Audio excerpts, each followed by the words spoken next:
जय राम जय राम जय जय राम सिया राम जय जय सिया राम। श्री तुलसीदास जी लिखते हैं, रावण खड़ा रहा पर उसका शरीर अत्यंत कांपने लगा। विभीषण वहां गए जहां सेवकों के रक्षक श्री राम जी थे। फिर रावण ने ललकार कर हनुमान जी को मारा। वे पूंछ फैलाकर आकाश में चले गए। रावण ने पूंछ पकड़ ली। हनुमान जी उसको साथ लिए हुए ऊपर उड़े। फिर लौटकर महाबलवान हनुमान जी उससे भिड़ गए। दोनों समान योद्धा आकाश में लड़ते हुए एक दूसरे को क्रोध करके मारने लगे। दोनों बहुत से छल बल करते हुए आकाश में ऐसे शोभित हो रहे हैं मानो कज्जलगिरी और सुमेरु पर्वत लड़ रहे हों। जब बुद्धि और बल से राक्षस गिराए ना गिरा, तब मारुति श्री हनुमान जी ने प्रभु का स्मरण किया। श्री रघुवीर का स्मरण करके धीर हनुमान जी ने ललकार कर रावण को मारा। वे दोनों पृथ्वी पर गिरते और फिर उठकर लड़ते हैं। देवताओं ने दोनों की जय जय पुकारी। हनुमान जी पर संकट देखकर वानर भालू क्रोधातुर होकर दौड़े, किंतु रण मद माते रावण ने सब योद्धाओं को अपने प्रचंड बाजुओं के बल से कुचल और मसल डाला। तब श्री रघुवीर के ललकारने पर प्रचंड वीर वानर दौड़े। वानरों के प्रबल दल को देखकर रावण ने माया प्रकट की। क्षण भर के लिए वह अदृश्य हो गया। फिर उस दुष्ट ने अनेकों रूप प्रकट किए। श्री रघुनाथ जी की सेना में जितने रीछ वानर थे, उतने ही रावण जहां तहां प्रकट हो गए। वानरों ने अपरिमित रावण देखे। भालू और वानर सब जहां तहां भाग चले। वानर धीरज नहीं धरते। हे लक्ष्मण जी, हे रघुवीर, बचाइए बचाइए, यूं पुकारते हुए वे भागे जा रहे हैं।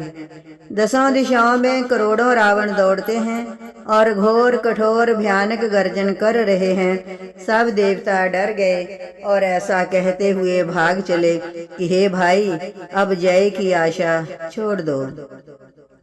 एक ही रावण ने सब देवताओं को जीत लिया था, अब तो बहुत से रावण हो गए हैं। इससे अब पहाड़ की गुफाओं का आश्रय लो, अर्थात उनमें छिप रहो।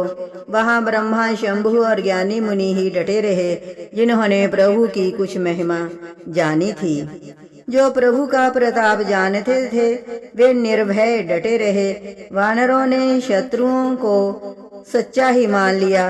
इससे सब वानर भालू विचलित होकर हे कृपालु रक्षा कीजिए, यूं पुकारते हुए भय से व्याकुल होकर भाग चले। अत्यंत बलवान रणबांकुरे हनुमान जी अंगद, नील और नल लड़ते हैं और कपट रूपी भूमि से अंकुर की भांति उपजे हुए कोटि कोटि योद्धा रावणों को मसलते हैं। देवताओं और वानरों को विकल देखकर कौशलपति श्री राम जी हंसे और शारंग धनुष पर एक बाण चढ़ाकर सब रावणों को मार डाला। प्रभु ने क्षण भर में सब माया काट डाली। जैसे सूर्य के उदय होते ही अंधकार की राशि फट जाती है। अब एक ही रावण को देखकर देवता हर्षित हुए और उन्होंने लौटकर प्रभु पर बहुत से पुष्प बरसाए। श्री रघुनाथ जी ने भुजा उठाकर सब वानरों को लौटाया। तब वे एक दूसरे को पुकार पुकार कर लौट आए। प्रभु का बल पाकर रीछ वानर दौड़ पड़े।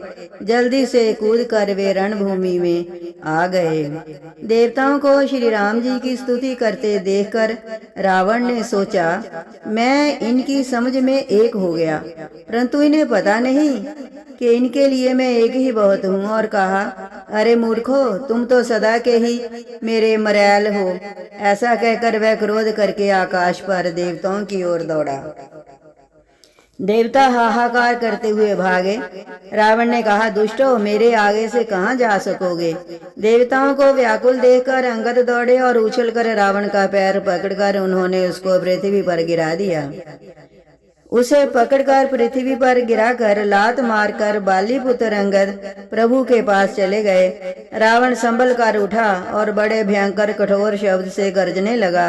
वह दर्प करके 10 धनुष चढ़ाकर उन पर बहुत से बाण संधान करके बरसाने लगा।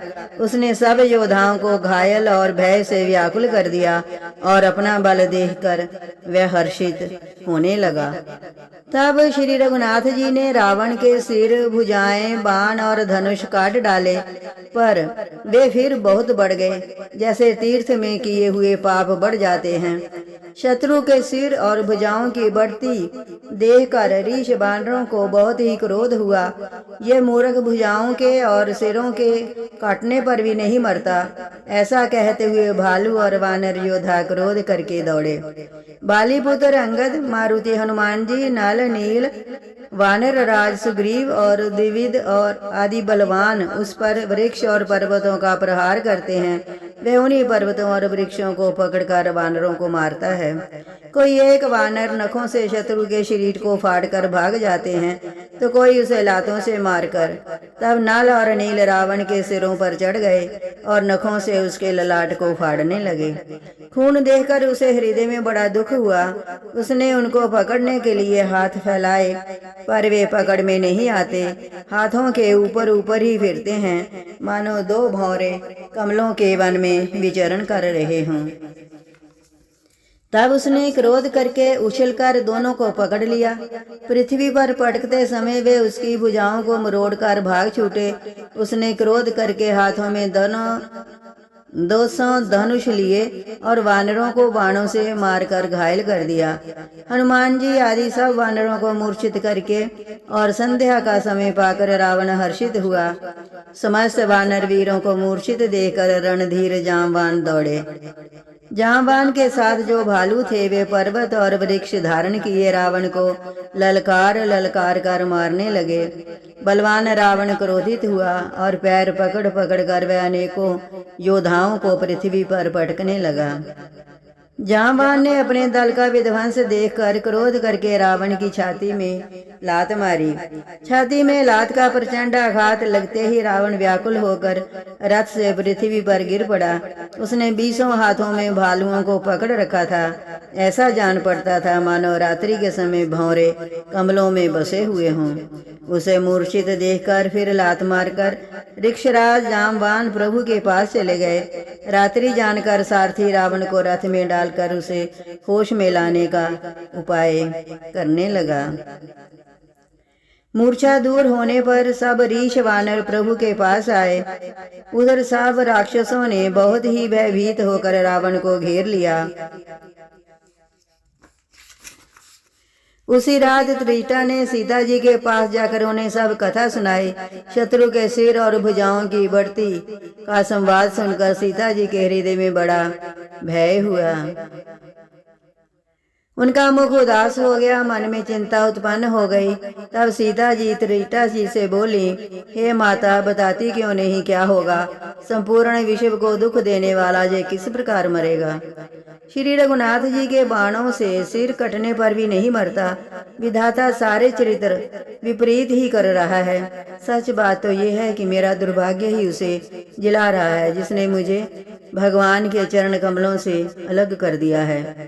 जिसने कपट का झूठा स्वर्ण में मृग बनाया था, वही देव अब भी मुझ पर रूठा हुआ है।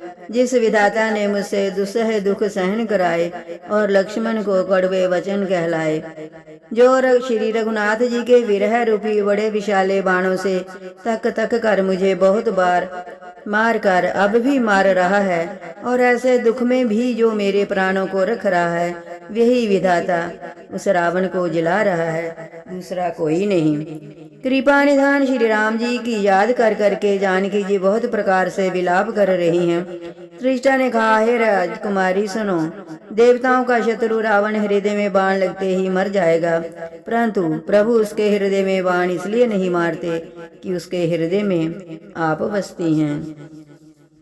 वे यही सोच कर रह जाते हैं कि उसके हृदय में जानकी का निवास है, जानकी के हृदय में मेरा निवास है, और मेरे उदर में अनेकों भुवन हैं। अतः रावण के हृदय में बाण लगते ही सब भुवनों का नाश हो जाएगा। ये वचन सुनकर सीता जी के मन में अत्यंत हर्ष और विषाद हुआ, जिसे त्रिष्टा ने फिर कहा, हे सुंदरी, महान संदेह का त्याग कर दो। अब सुनो, शत्रु इस प्रकार मरेगा। सिरों के बार बार काटे जाने से जब वह व्याकुल हो जाएगा और उसके हृदय से तुम्हारा ध्यान छूट जाएगा, तब सुजान अंतर्यामी श्री राम जी रावण के हृदय में बाण मारेंगे। ऐसा कहकर सीता जी को बहुत प्रकार से समझाकर फिर त्रिष्टा अपने घर चली गई। श्री रामचंद्र जी के स्वभाव का स्मरण करके जानकी जी को अत्यंत विरह व्यथा उत्पन्न हुई। वे रात्रि की और चंद्रमा की बहुत प्रकार से निंदा कर रही हैं और कह रही हैं, रात युग के समान बड़ी हो गई, वह बीतती ही नहीं। जानकी जी श्री राम के विरह में दुखी होकर मन ही मन भारी विलाप कर रही हैं। जब विरह के मारे हृदय में दारुण दाह हो गया, तब उनका बायां नेत्र और बाहु फड़क उठे। शकुन समझकर उन्होंने मन में धैर्य धारण किया कि अब कृपालु श्री रघुवीर अवश्य मिलेंगे। जय राम जय राम, जय जय राम, सिया राम, जय जय सिया राम।